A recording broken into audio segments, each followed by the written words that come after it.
Recibe el teatro el señor intendente municipal, abogado Martín Gil, el licenciado en psicopedagogía Francesco Tonucci, el señor coordinador institucional de la Fundación Arcor, Javier Rodríguez, la señora secretaria de Educación, doctora Margarita Schweizer. A pensar una ciudad capaz de ser mirada con ojos de niño, el provocarnos a pensar que si una ciudad puede ser pensada y construida desde los niños, incluye a todos. Pero seguramente que si lo hacemos desde otra mirada, hay sectores que resultan excluidos. Un espacio para escuchar, como lo decíamos esta mañana, no para replicar un mundo de adultos en los niños, sino para animarnos a que los niños sean protagonistas. Protagonistas de la comunidad, protagonistas en el espacio público, protagonistas en las ideas, protagonistas en la mirada profunda, simple, transparente y absolutamente auténtica que puede tener un niño, desde la realidad que le toque transitar. En estas horas que hemos compartido con Francesco, sus ideas expresadas en su vasta bibliografía que nos ha regalado, nos ha entregado como parte de su pensamiento y de su reflexión, la hemos visto materializada en sus inquietudes. Vivimos en una ciudad de la que nos sentimos orgullosos de poder animarnos, y vuelvo a poner las comillas en el animarnos, a que los niños sean protagonistas. Y esto aún cuando nos puede resultar incómodo. Una ciudad que ha tomado como eje vertebral el aprendizaje, siendo casi el camino para que nos acompañe en el recorrido durante toda la vida. Un aprendizaje que fundamentalmente, como le decíamos hoy a Francesco, es felicidad, porque si algo hace que una persona sea plenamente humana, es la vocación, la capacidad y la oportunidad de aprender. En eso, todos tenemos algo para decir, para hacer y para contribuir. Muchas veces puede resultar difícil, pero los esfuerzos que hagamos para garantizar una educación inicial desde la primera infancia para todos, los esfuerzos que hagamos para que los chicos no solo estén en la escuela primaria, no dejen la escuela secundaria, sino para que el trayecto del recorrido de ese proceso... Muchas gracias, Martín, por esta nueva amistad que nos conecta.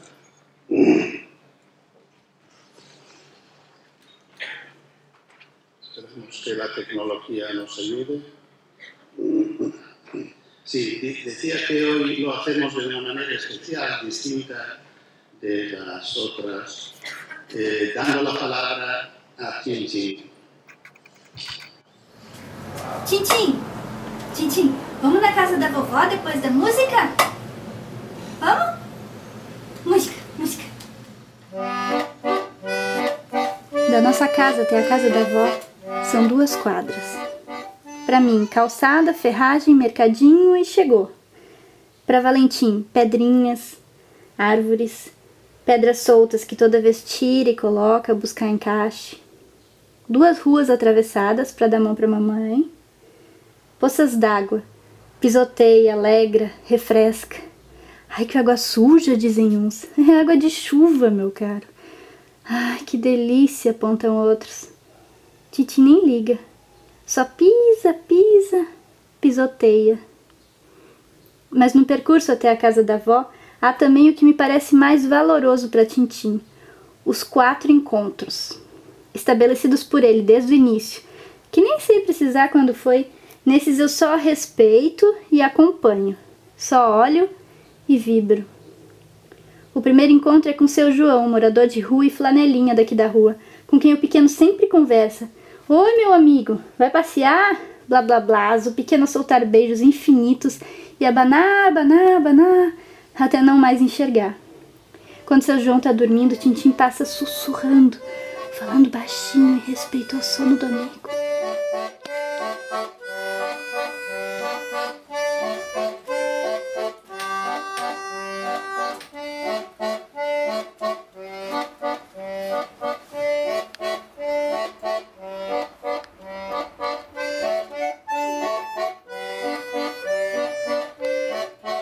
Valentim tem me ensinado sobre os caminhos e que o tempo é senhor de delicadezas, desafios e novidades constantes e intermináveis.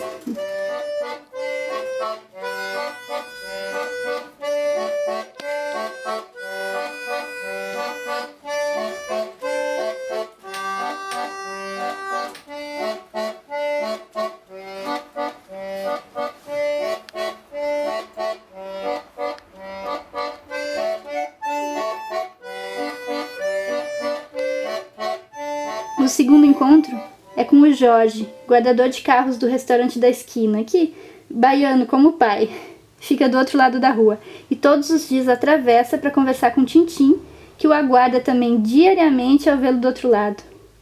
Dia desses, Jorge elogiou a sandália do pequeno e desde então a primeira atitude é abaixar-se e mostrar as sandálias.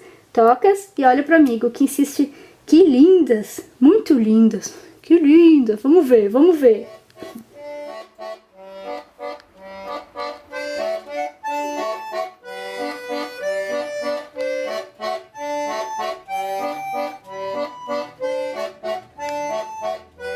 O terceiro encontro é com o homem do mercadinho. Quando tá com seu gato, o encontro é ainda mais vibrante. Carinho, tropeço, atrapalhação.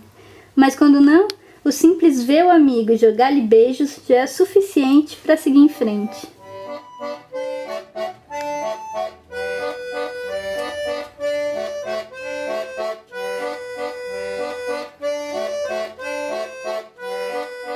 Atravessando a rua, os três senhores dão um xarifado do hospital, que às vezes são 2, às vezes são 4, às vezes é um só. Tintim desvia a rota para vê-los, pega ele no colo, conversa um pouco e pronto, tá feito. Abana em despedida e corre em disparada para frente do portão do prédio da avó. Todos os dias. Cada dia com um olhar atento sobre algo novo no trajeto, mas sempre com seus 4 encontros, a sentir falta quando algum não tá.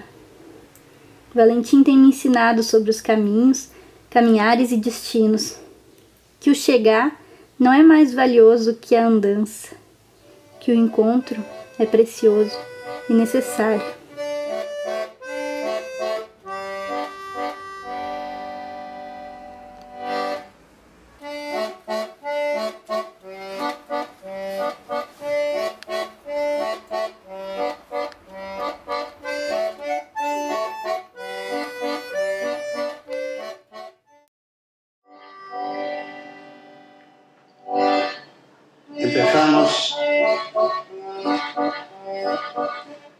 Empezamos de aquí.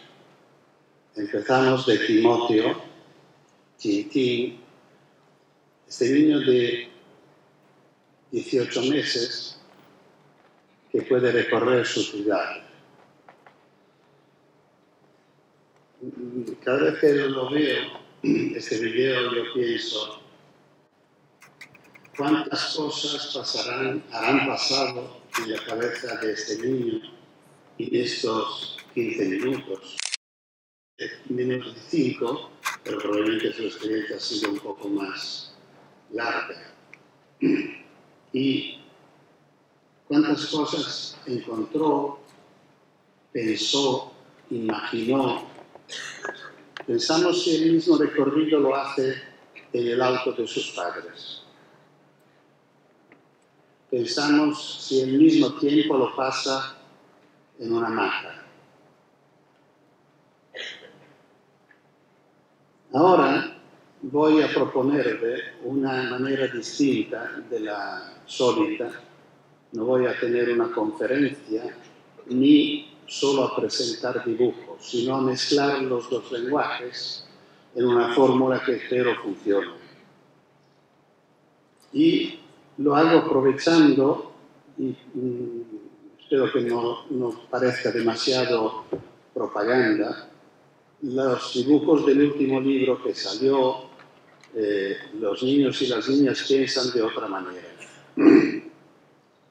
De toda manera, esto es la edición española, existe una edición argentina de Losada.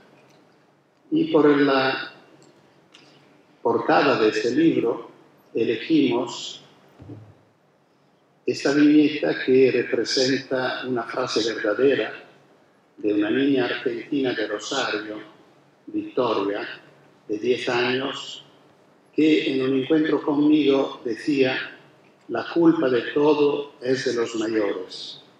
Hay que poner límites a los mayores. Por lo cual no solo un diagnóstico frío y atento, sino un proyecto político también desarrollado. Si es verdad que la culpa de todo es de los mayores, y creo que es difícil contestarla, hay que limitar el poder de los mayores. Ahora, aprovechando de una serie de viñetas, mi objetivo sería poner en esta mesa varios temas, varios problemas, varios estímulos, para consignarlo a vosotros y vosotras. Si es posible, si queréis, si los deseáis, para discutirlo después, por un rato. Pero lo más importante, para que lo lleváis con vosotros, para pensarlo o discutirlo entre vosotros en vuestros lugares de trabajo o en vuestra familia. Empezamos del principio. Tengo una propuesta, dice este niño pequeño en su cocecito. 1 hora de guardería y 1 hora con mamá. 1 hora de guardería y 1 hora con mamá.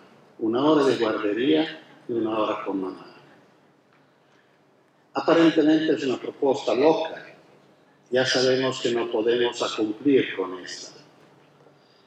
Pero va a tocar un tema muy fuerte. Es decir, si estamos respondiendo a las preguntas y a las necesidades de los niños cuando ofrecemos servicios por la infancia. Esto significa que estar con la mamá también cansa. Es necesario pasar a los niños, pasar con ellos un tiempo, pero después de un tiempo le gustaría volver a su mamá, hasta cansarse y volver a los niños.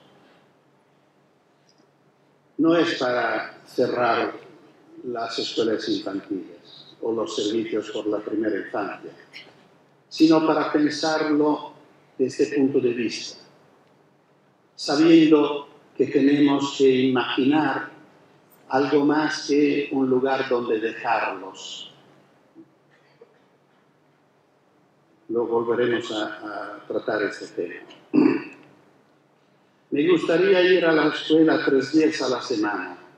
¿Y por qué tanto? Bueno, es divertido, pero yo tengo que confesar de no haber tenido el valor, el coraje de hacerla así como lo sugería Javier, un niño de 7 años de Bogotá, que a su mamá le dice: mamá, después de pocas semanas de escuela, de primaria, quiero ir a la escuela 1 día a la semana, porque en 1 día aprendo lo que me enseñan y los otros días los necesito para mis juegos. Este también es una observación profunda. Javier en pocos días, en pocas semanas, se dio cuenta, o por lo menos pensó, que en la escuela se pierde muchísimo tiempo.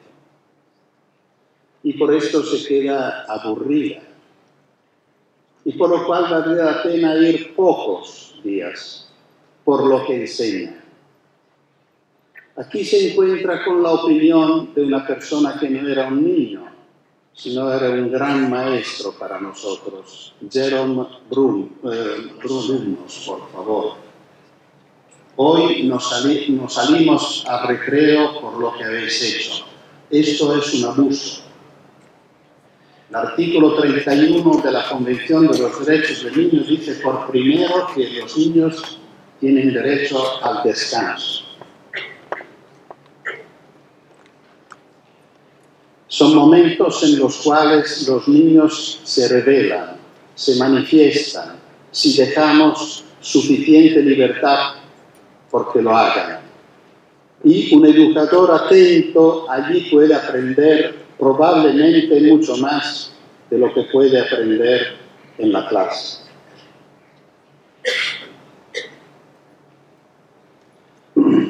Está caliente, tiembla, se mueve dando saltos, hace caca en forma de bolitas, es tímido, tiene las patas atrás más largas y los dientes grandes.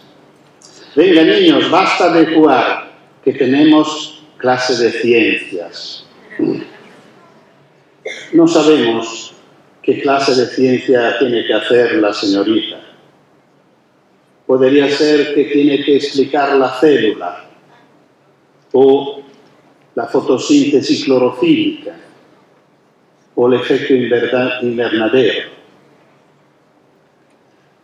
El tema real y dramático es que esta no es ciencia, mientras que la que están haciendo los niños, que para la maestra parece que están jugando, es ciencia en serio. Voy a contar una anécdota. Lo llamamos los grillos de Flora. Flora era una maestra, y es una maestra, imagino jubilada, de Roma, con mucha afección a la educación científica y especialmente biológica. Por lo cual empieza la experiencia de primero de primaria. Me vuelve la voz atrás, no sé si es posible arreglarlo. Bueno, con los niños va a hacer una exploración ambiental, recogen materiales y entre estos materiales hay algunos grillos. Los llevan a clase, preparan una cajita bien hecha, un vivero, y ponen los grillos con hierba, con todo, y después ella corre a nuestro centro donde trabajaba Silvia, una colega bióloga, para pedir cómo podía criar grillos.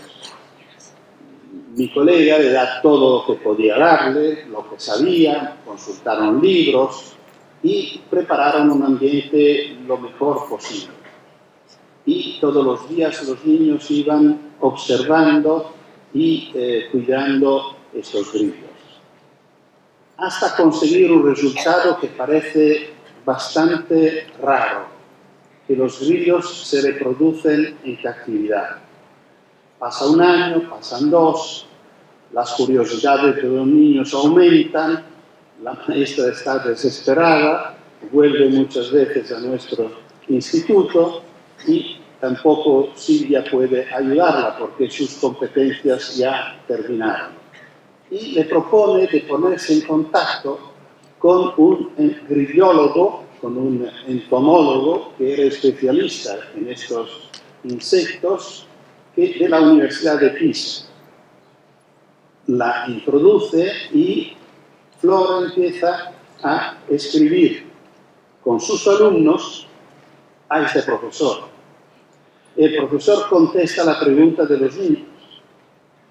Llegan a quinto y a una última carta con observaciones, propuestas y preguntas de los niños, este profesor de la universidad contesta diciendo que algunas de las observaciones de los niños hasta ahora no hacían parte de la literatura científica sobre los grillos. ¿Alguien se atreve a decir que han hecho poco? Han hecho solo grillos. Y el programa, ¿no? Pero han hecho investigación, han aprendido a estudiar, a observar, hasta llegar a formular preguntas, que creo que lo más importante que podemos enseñar a nuestros alumnos, a un nivel muy alto, tanto que un especialista le reconoció como novedoso. Entonces, del libro que habéis leído, vais a hacer un resumen del primer capítulo, una ficha sobre el protagonista y apuntar 10 palabras difíciles y pensar que me había gustado. ¿Cómo se destruye la lectura? Esto es una pena. Yo la encuentro muy triste, esta viñeta. Porque yo creo que yo soy un alumno que pasó por esto. No recibí el placer de la lectura. Pasé toda la infancia y adolescencia sin leer ni un libro. Me parecía muy aburrido. Y ahora estoy leyendo de una forma obsesiva para recuperar lo que vosotros, imagino, habéis leído a su momento, a su tiempo. La lectura es un gran regalo,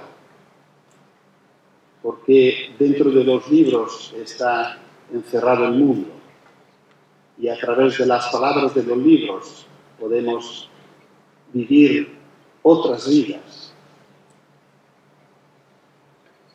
Creo que muchas veces, no siempre, pero muchas veces la escuela hace todo lo posible para que esto no ocurra. Pensamos en una sala de espera de un aeropuerto. Y cuando entramos vemos que hay varias personas y que todas las personas que están allí están leyendo. Bueno, esto no es raro. Bueno, ahora con los móviles y con los celulares ya ha cambiado un poco. Pero bueno, si todos están leyendo, no es sorprendente. Nos acercamos un poco y nos damos cuenta que todos están leyendo el mismo libro. Esto ya es inquietante.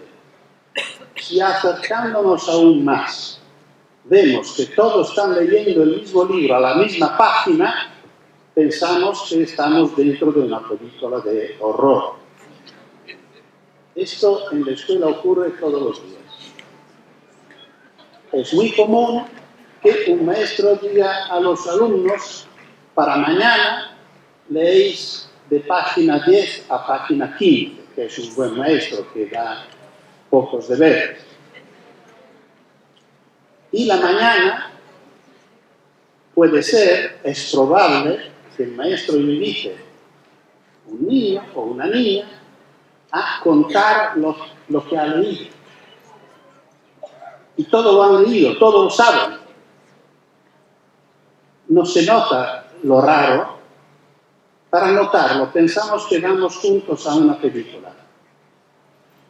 La vemos juntos y cuando salimos, yo digo: bueno, ¿quién te la cuenta? Nadie. La hemos visto todos juntos. No tiene sentido que uno la cuente. ¿Cuál puede ser una propuesta? Sería muy simpático que en lugar de adoptar un libro de lectura, como se acostumbra en Italia en la primaria y en la secundaria también, cada alumno tenga un dinero para comprarse un libro. Y la experiencia de la lectura empieza en una librería, de un librero amigo que acepta que 30 niños vayan a visitarlo una mañana. A la mañana, por lo menos en Italia, no hay mucha gente en las librerías.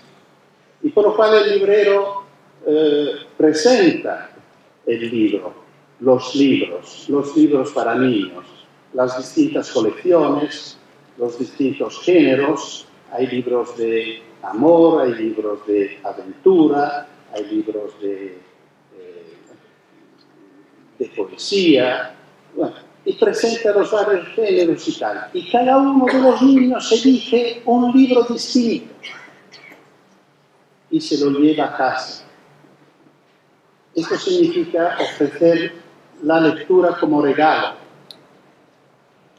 gratis, porque nadie te obligará a contarlo, nadie te obligará a hacer resúmenes, nadie te obligará a buscar palabras difíciles. Pero sí, que si lo deseas, después de leerlo, y quieres contarlo a tus compañeros, que no lo conocen, porque cada uno tiene uno distinto, puede hacerlo. Claro, lo estamos educando a una lectura crítica, que no es poco. Y la clase gana 30 libros el primer año, 60, hasta aquí serán 150. Una buena biblioteca.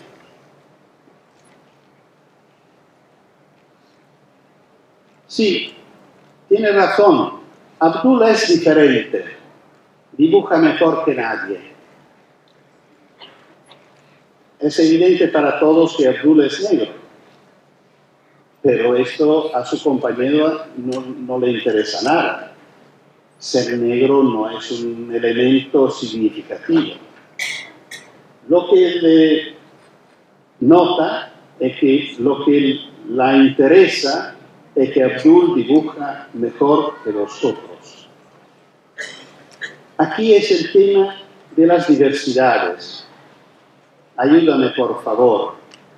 La idea siempre es que son los otros, los distintos, los de fuera, los extranjeros que piden ayuda. Pero efectivamente, y Abdul manifestó este gran reto que tenía de la capacidad de dibujar. Yo soy muy sensible en esto, lo podéis imaginar, porque en mi infancia todo lo que decía de la lectura que no conseguí está muy conectado con este tema del dibujo. Y era el más bueno en dibujo, tenía 10 en dibujo siempre, no le interesaba a nadie. Tenía problemas con matemática, he sufrido muchísimo con los binomios, lloré muchas veces a la tarde sobre los deberes de binomios y seguían diciéndome, no te preocupes, tú apréndelo y un día lo entenderás. Tengo 78 años, no lo entendí y me siento muy traicionado. Y no creo que es una experiencia muy especial y muy rara. Sobre este dibujo, os cuento una pequeña anécdota de una amiga mía que viene a encontrarme en mi instituto, y donde yo tengo este dibujo grande en un cartel pegado al armario. Lo mira y dice, mira, a mí me ha pasado lo mismo con mi hijo.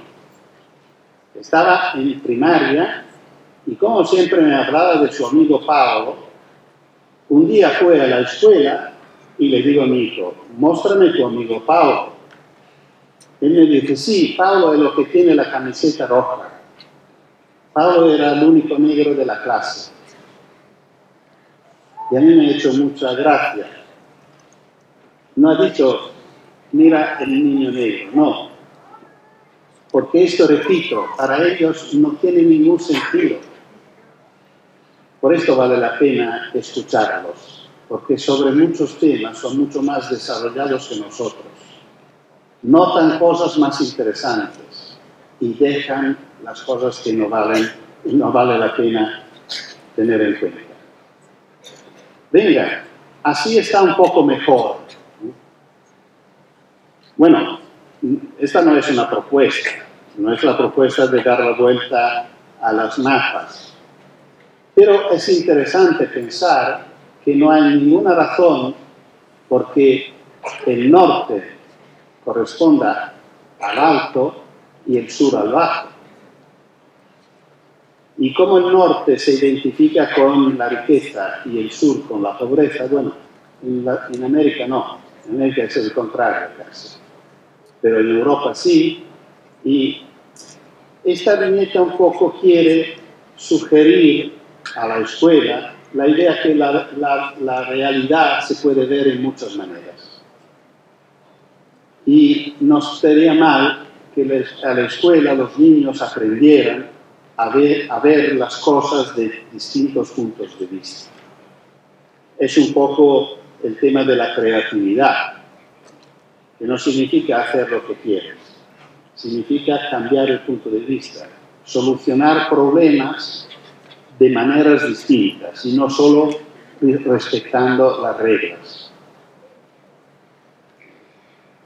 Con esta llegada del color entramos en un pequeño capítulo que en el libro mismo está en color y fue un invento que he tenido que defender mucho porque con los editoriales no es fácil que entiendan que en un libro blanco y negro tenga un capítulo en color. Pero me gustaba ponerlo así porque es el capítulo que se refiere a los derechos de los niños. Y aquí entramos en un tema muy delicado. El año próximo se celebrarán los 30 años de la Convención de los Derechos del Niño. ¿Y qué ha pasado? Por un lado, se puede pensar que es raro que se sienta la necesidad de escribir una convención sobre los derechos del niño. Que hay que recordar, y no solo recordar, sino obligar a los adultos a respetar los derechos de los niños. Porque parece una cosa totalmente natural. No es natural pensar que los adultos respeten los niños, que quieren los niños, que les garantizan toda la ayuda necesaria, que lo protegen. Son los adultos que le dieron la vida. En el mundo animal esto es natural. Es que los hombres se dieron cuenta que esto no es así.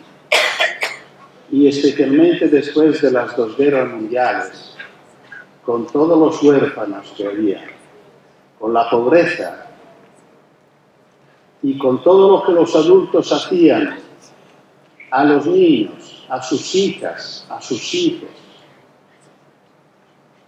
convencieron los poderosos del mundo a firmar una convención de los derechos del niño.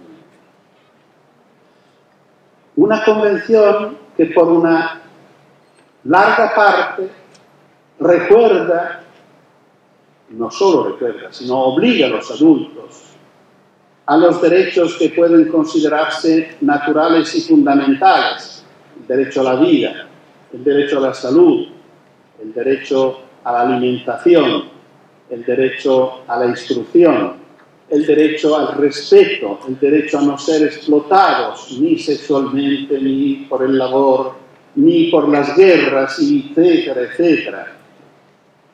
Repito, todas cosas que parecía que no necesitaran una ley de obligación, pero sí que la firmaron. Pero lo que me parece muy importante e interesante es que en el 89 se firmó una convención que también tenía algunos artículos que a mí me gusta llamar de la ciudadanía.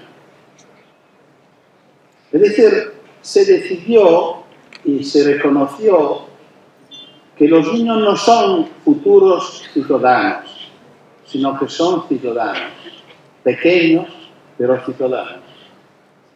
Y si lo pensamos un poco, esto cambia todo. Porque si son futuros ciudadanos, nosotros tenemos la posibilidad y el deber de formarlos a ser ciudadanos, educándolos. ¿Qué significa educarlos a ser mañana como nosotros? Es un proyecto educativo muy conservador, donde el modelo para mañana somos nosotros que somos ayer. Bueno, especialmente cuando son viejos como yo. Al contrario, si lo consideramos y reconocemos ciudadanos hoy, tenemos que aceptarlos con su diversidad. Esto es lo que cambia. Y estos artículos son pocos. Son el tercero, son el 12, 13, 14, 15 y 31. Os ruego que cuando volvéis a casa vais a leerlo en la versión original. Vale la pena conocerla, vale la pena. Es un deber de cada uno de los adultos. En cualquier papel nosotros encontramos la infancia como padres, como maestros, como administradores, o simplemente como vecinos, como tíos, como sobrinos. Cualquier sea nuestro papel, se debería conocer ampliamente, como dice el artículo 42 de la Convención. Los estados que se adhieren a la Convención se comprometen para que el contenido de esta Convención se conozca ampliamente y con medios adecuados de parte de los adultos y de parte de los niños. A mí me gusta mucho esto, que el propósito sea que lo conozcan los adultos, claro, para cumplir, pero también los niños. ¿Y por qué? Para reivindicarlo, para protestar, para empujarnos, para obligarnos a respetarlo. Tienen que conocerlo. Bueno, yo os doy un anuncio que consigné hace una semana a las editoriales, tanto española que argentina, un libro que creo va a salir en España antes de Navidad y aquí creo en primavera nuestra, en marzo-abril, que tendrá como título Manual de Guerrilla Urbana y como subtítulo para niñas y niños que quieren conocer y defender sus derechos. Es un libro para niños de lucha, en el cual yo invito a los niños a asumir esta responsabilidad de defender sus derechos, de obligarnos a respetarlos. Bueno, pasamos rápido a estos artículos que cité. El artículo 3 son todos bastante sorprendentes. El artículo 3 dice que el interés de los niños será siempre superior. Uno, yo creo que lo que lo lee así, dice, claro, evidente que los intereses son los más pequeños, los más débiles, los queremos mucho, con lo cual sus derechos superan. Bueno, efectivamente esto dice. Volvemos al principio, a este niño sobre el cafecito que decía 1 hora de mamá, 1 hora de guardería. ¿Por qué lo decía? Porque se cansa estar tantas horas en seguir en el mismo lugar, con los mismos niños, con mucho ruido, a pesar que sean lugares estupendos. ¿Y por qué la mamá tiene que dejarlo 8 horas? ¿O el papá? Bueno, porque dando la convención. Bueno, pero ¿cómo se podría hacer? No lo sé. Hay que pensarlo. Pero no así.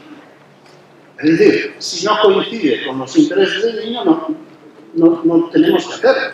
Tenemos que hacer otra cosa.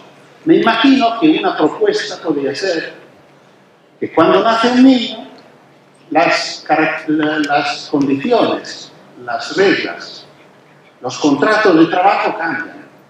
Cambian teniendo en cuenta de las necesidades del niño. Simplemente. Si son superiores.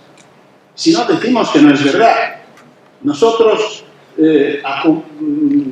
adherimos a la Convención de los Derechos del Niño menos que al artículo 3. Otro caso. La mamá está amamantando a su hijo. Todo el mundo sabe, o debería saber, seguro lo saben los que mandan, seguro lo saben los que estudian, que esta experiencia es una experiencia fundamental, tanto por el niño que por la madre. Es una experiencia que es mucho más que comer, a pesar que es comer en la manera mejor posible. Y esto también vale. Pero es mucho más que comer, porque es relación, es comunicación, es placer. Y bueno, yo creo que no es un caso que el seno sigue teniendo un valor enorme en toda la fantasía sexual de nosotros. Es un imprinting poderoso que tenemos en la primera infancia. Bueno, llega, no sé cuánto, cuarto, quinto mes, y la mamá tiene que interrumpir esta experiencia estupenda porque el interés del niño, no, porque esto pide su trabajo. El contrato prevé que los meses de maternidad sean, ¿cuántos? 3, 4, 5, 6, en Italia son 6. De nuevo, estamos violando el artículo 3 de la Convención. Claro, yo sé que los países del norte de Europa tienen 2 años de maternidad. Si yo lo propongo aquí o en mi país, me dicen, ¿dónde encontramos el dinero para hacerlo? Falso. Ignorantes, si me lo dicen. Sabemos que es una inversión. Sabemos que los niños que pueden amamantarse por mucho tiempo hasta que lo necesiten y lo quieren, serán más sanos por toda la vida. Y la salud pública es uno de los gastos más grandes de nuestros países. Por lo cual vamos a ahorrar. Y hay investigaciones que nos dicen que también serán ciudadanos más activos, más productivos. ¿Y qué más?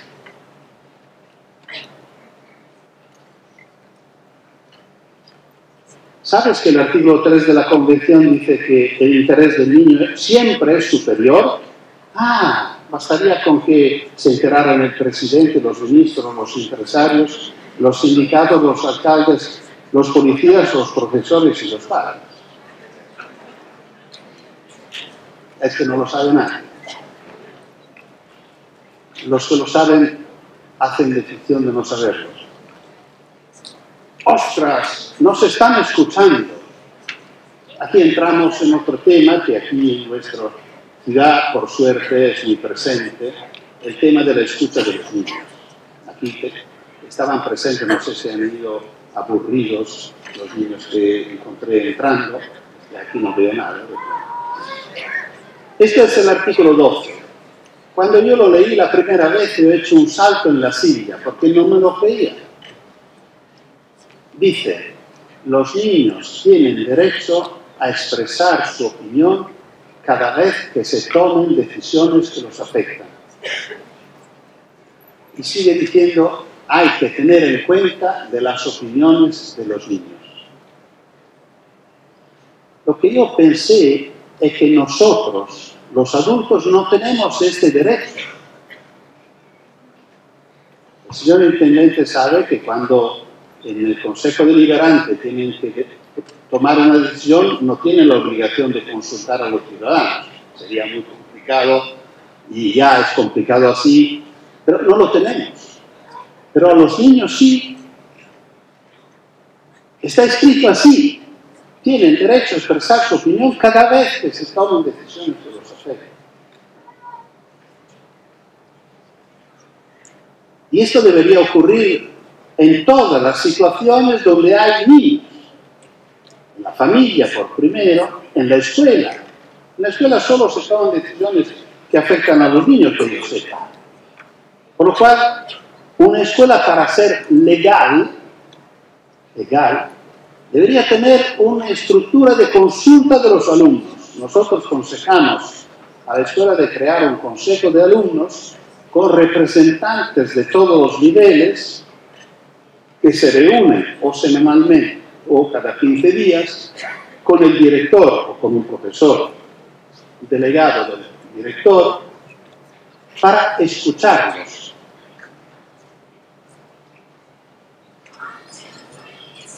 Y no solo sobre la comida o el recreo, sino sobre todo lo que los niños quieren decir y proponer.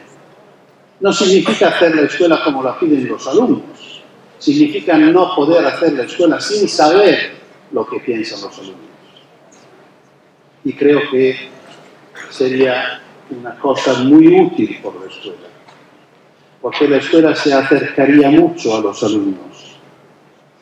Y este tema inicial del aburrimiento podía bajar y los alumnos podían empezar a sentir la escuela un poco más su escuela. Por esto estamos proponiendo el Consejo de Niños y Niñas en la ciudad, y vosotros la tenéis ya desarrollada de hace tiempo. Lo proponemos en los hospitales pediátricos, donde los niños pasan mucho tiempo. Y allí también tenemos conocimientos científicos que nos dicen que si aumenta la participación de los pequeños pacientes a su terapia, la terapia funciona mejor. Ha pasado el tiempo en el cual se pensaba que los niños no deben saber nada. Yo trabajé con un equipo médico de Monza, el Hospital Pediátrico de Monza, cerca de Milán, donde la costumbre de oncología pediátrica, donde hay un médico especializado en hablar con los niños, no importa de qué edad, 5, 6, 8 años, y el primero que recibe el diagnóstico es el niño. El médico le habla diciendo que tiene un cáncer, le explica qué significa, le explica cuál es el nivel de peligro y le dice que tenemos buenas posibilidades de ganarlo si todos estamos de acuerdo y empujamos juntos. Y después el niño lo comenta y lo explica a sus padres. Parece que funciona muy bien. El artículo 13 dice que los niños tienen derecho a la libertad de expresión. El maestro es feo y malo. Bueno, no significa que libertad de expresión debe ser esto. Pero este es un tema muy interesante. Loris Malaguzzi ha sido un pedagogo muy importante en Italia y en el mundo, porque fue el director y el fundador, el creador de la experiencia de Reggio Emilia, que a nivel de escuelas infantiles se sigue considerando una de las mejores del mundo. Y en una poesía, Loris Malaguzzi dice: los niños tienen 100 lenguas, tienen 100 pensamientos, 100 maneras de jugar, de pensar, de soñar, 100 manos, 100. Tienen 100 lenguas, pero le roban 99. Bueno, es mucho. ¿Y quién roba tanto a los niños? Yo creo que muchos. Creo que todos tenemos una parte de responsabilidad. Tienen los medios, especialmente la televisión, la tecnología, la publicidad, los adultos en general, pero en este robo la escuela tiene su papel. ¿Y cómo hace la escuela robar tanto a los niños? Proponiendo poco, ofreciendo poco. La escuela está preocupada, interesada, motivada a desarrollar lengua y matemática y poco más. Todos los que encajan en esto y son buenos en esto son salvos y van por adelante y son los buenos alumnos. Los que no lo tienen fracasan. A pesar que sean mejores en dibujo, en baile, en música o en investigación o en otros dominios que la escuela no reconoce, no conoce, no propone, no desarrolla. Esta es una opinión mía, es una opinión de una persona así un poco rara, que siempre provoca, que dice cosas. Bueno, esta es una ley del Estado argentino, porque ahora leo el artículo 13 de la Convención de los Derechos del Niño, que dice: el niño tendrá derecho a la libertad de expresión. Ese derecho incluirá la libertad de buscar, recibir y difundir informaciones e ideas de todo tipo, sin consideración de fronteras, ya sea recibir y difundir informaciones, ideas, y sea oralmente, por escrito o impresas, en forma artística o por forma infantil, pero creciendo, subiendo en la jerarquía escolar, no solo en las edades. Es decir, en lo que parece que sea una escuela que vale más, pasando la primaria, secundaria, superior, el abanico se cierra y se salvan solo los que encajan justo en estos 2 o 3 lenguajes.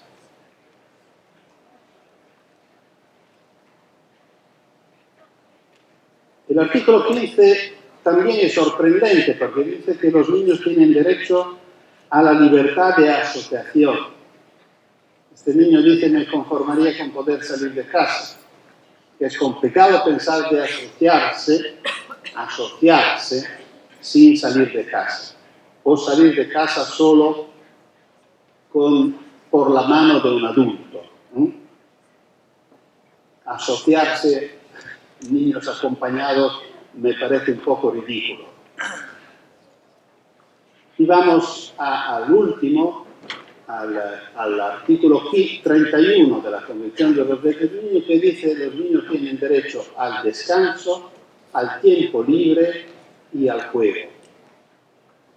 Es interesante notar que un artículo dice tienen derecho a la escuela, el artículo 28, y un artículo dice tienen derecho al juego, el artículo 31. 2 artículos. No es que la escuela lo describe en 8 o 9 artículos, 1 y 1. Me parece que esto correctamente significa que son 2 cosas que tienen el mismo peso. Nosotros, los que estudian el desarrollo infantil, los maestros que hemos tenido el siglo pasado, de Freud a Brunner, justo que cité antes, pasando por Piaget, Vygotsky, bueno, todos, nos ayudaron a entender que el juego es la experiencia más importante de la vida. Pero bueno, considerámoslos igual, de igual peso que el estudio, pero que sea de igual peso. Cuando discuto con los niños se ríen, dice que no es así, que muchas veces no tenemos tiempo para jugar. Al contrario, el tiempo por la escuela hay que encontrarlo siempre, se repite todos los días, sin dudas. Esto significa que tenemos que garantizar el juego, que significa respetar algunas condiciones. Y creo que las condiciones principales son 3. Una es una condición de situación. Para poder jugar hay que salir de casa sin adultos. El verbo jugar no se puede conjugar con el verbo acompañar, sino solo con el verbo dejar. Ya lo sé que nos cuesta. Es difícil, complicado, tenemos miedo. Es así. Podemos decidir que no jueguen, pero si queremos que vivan esta experiencia, que es fundamental por su desarrollo, tenemos que vivir esa experiencia.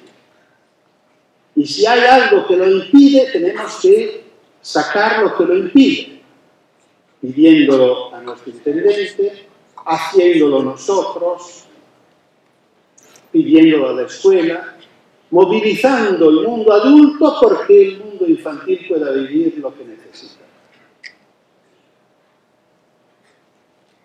Por lo cual, primero tienen que tener suficiente autonomía y libertad para jugar. Segundo, tienen que tener un tiempo libre para jugar. y aquí entramos en un tema delicado. Lo siento, están presentes los niños, pero yo tengo que decirlo igual. Los deberes. Yo creo que la escuela no debería poder ocupar el tiempo de la tarde, o el tiempo de los fines de semana, o el tiempo de las vacaciones. No es suyo, es tiempo de los niños. Hay que reservarlo, respetarlo y promover que los niños puedan aprovecharlo por jugar, para vivir entre ellos, descubriendo su mundo, explorando el ambiente, viviendo la experiencia del juego libremente. Aquí se nota un detalle muy importante, que debería producir un interés directo a que esto se produciera tanto de parte de la familia que de parte de la escuela. Porque si los niños pueden vivir libremente, un tiempo libre, para hacer lo que le da gana, para vivir la experiencia de la exploración, de la investigación, de la sorpresa, de la maravilla. Cuando vuelven a casa pueden contarlo a su mamá y a su papá. Cuando van a la escuela pueden contarlo al maestro y a sus compañeros. Es decir, que pueden llevar algo de importante, de interesante, que puede enriquecer la experiencia escolar. La escuela debería trabajar sobre el aporte de los alumnos y no sobre el aporte de libros de texto, por favor. De manera que la vida de los niños entre en la escuela y oriente su programa. Y lo mismo en la familia. El placer de recibir los cuentos de los niños, que nos cuenten lo que ha pasado, lo que han vivido.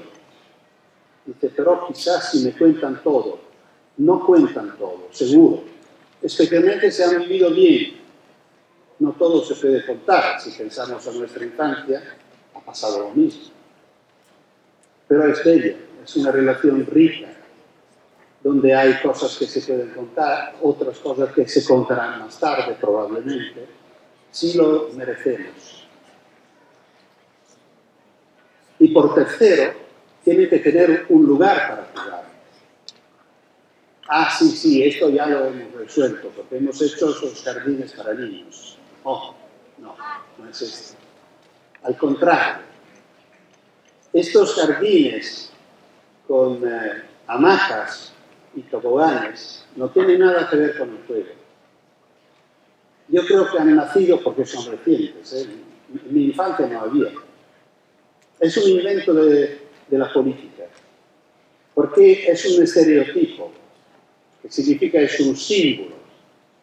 Por lo cual, el político que los construye es como decir a los ciudadanos, podéis votarme porque estoy pensando en vuestros hijos. Y los ciudadanos piensan lo mismo. Dicen, mira qué buen intendente que tenemos. Nos da juegos para niños. Es que a los niños no les interesa nada de eso. No se puede ir a jugar en el mismo lugar todos los días por años. El juego es inventar. El juego es lo que está viviendo Tintín en estos 20 minutos, este niño de 16 meses que tiene la suerte que su mamá sí lo acompaña, claro, tiene 18 meses, pero no le da la mano. No sé si, no sé si, claro que lo notaste. Solo se para cuando termina la vereda y espera que su mamá le da la mano para cruzar la calle. Y por lo que sabemos, porque este es un video que llega de Porto Alegre, una ciudad de 3 millones de habitantes, no es un pueblecito donde los niños se pueden mover tan... Y este niño va jugando con las piedras, va jugando encontrando el gato, va jugando encontrando personas que presumo que encuentra todos los días, o casi todos los días, porque se nota que uno lo está esperando, que no estaba en la calle, y lo espera que salga. Esto es una forma de jugar cuando uno tiene 18 meses, y después se hace más complicado, pero es una condición fundamental que el espacio de juego sea elegido para los niños y que no sea indicado para nosotros. Puede ser la escalera de casa, puede ser el patio, la vereda, la plaza, el jardín, el río, todos son buenos.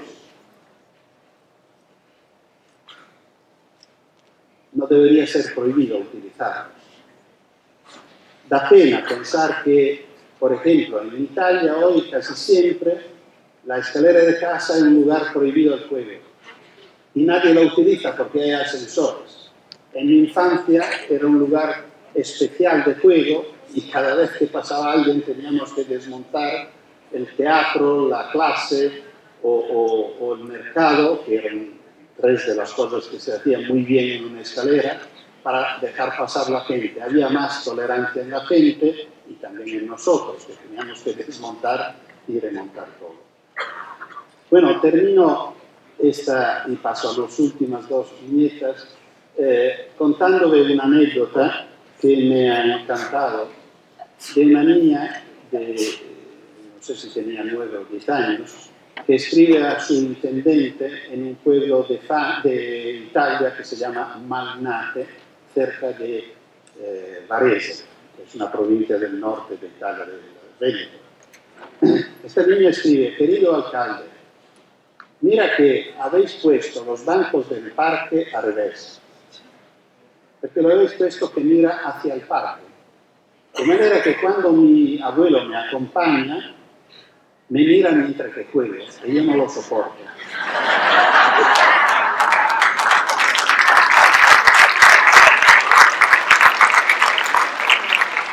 Es una observación muy sensible. Esta niña se está quejando del hecho que los adultos no respetan la intimidad del juego.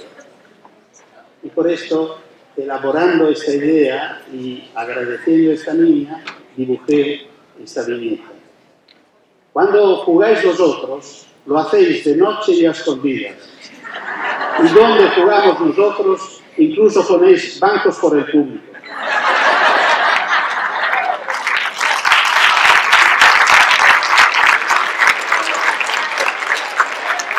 Me gusta terminar con esta viñeta porque el señor intendente habló más que una vez, citó más que una vez la palabra felicidad. Yo creo que esto, bueno, la viñeta es difícil de leerla porque tiene pensamiento y palabras. Que te viva de nuestra sociedad, los industriales, la producción y tal, piensa de poder pedir a la escuela o sugerir a familia y escuela qué tipo de formación privilegiar. Hace poco la Asociación de Industriales Italianos salió con una indicación de este tipo, que para que los chicos puedan encontrar trabajo era mejor elegir, no me acuerdo qué rama de la técnica de... Yo creo que esto es una cosa vergonzosa. No saben nada. Nadie sabe lo que va a pasar dentro de 10 años, cuando estos niños que empiezan ahora tendrán posibilidad de acceder al trabajo. No se sabía antes, y si os acordáis de lo que sugerían y lo que después ha sido necesario, nos damos cuenta que nadie sabía nada. Por lo cual, lo único que está garantizado, yo creo que sea que cada uno realice lo por lo cual nació. Yo estoy convencido que cada uno de nosotros tiene una excelencia. El papel de la educación debería ser ayudar a nuestros hijos y nuestros alumnos a descubrir su excelencia, la que Gabriel García Márquez llama el juguete preferido, su juguete preferido, y dedicarse a este con toda la fuerza, porque allí puede ser el mejor, allí puede realizarse y va a conseguir dos resultados fundamentales. Buscará trabajo porque por los mejores hay trabajo y será feliz. Muchas gracias. Con este cálido aplauso Agradecemos al licenciado Francesco Tonucci y los pedidos al público presente. Y les solicitamos.